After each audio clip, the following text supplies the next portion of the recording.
आज धान सान बिगाएर गाईहरू पनि आएछन् ल म त यही लुगा सुत्दै नआउँछु सबै हिलो लगाइदियो वाह वाह धान बारी कति राम्रो छ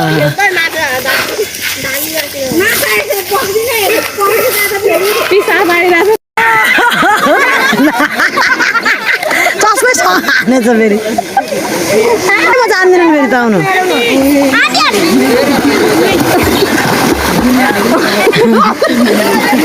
चस्मा ल्याउनु चस्मा चाहिँ कहाँ कति मान्छे आयो लुगा माथि गयो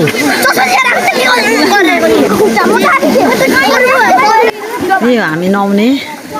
पोखरी चाहिँ जङ्गलको फेदीमा छ यो पोखरी सबैलाई गर्नु भएको छ नुहाउन आइदिनु होला यहाँनिर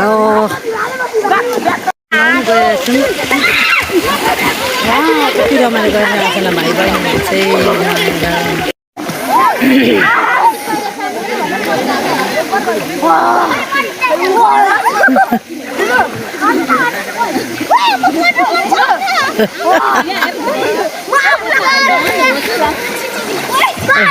भाइ कपाल डुबो न कपाल ओइ कपाल डुबो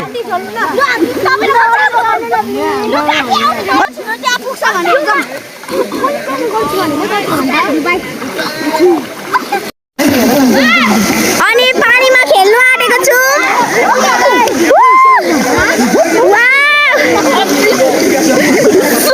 यस्तो आमाहरूलाई म त छोरी त डर होइन छोरी त डर लाग्यो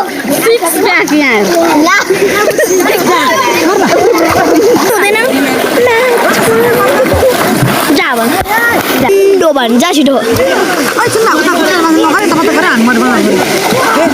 केटा मान्छेको हेर्दै के हुन्छ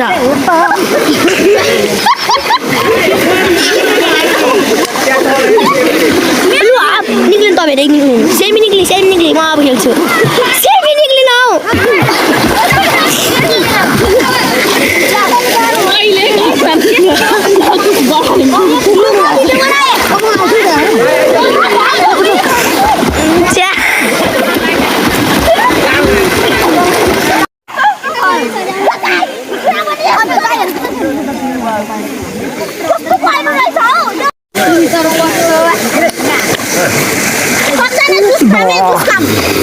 पानी गयो कि उयोले गर्दा भयो भयो नानी चाहिँ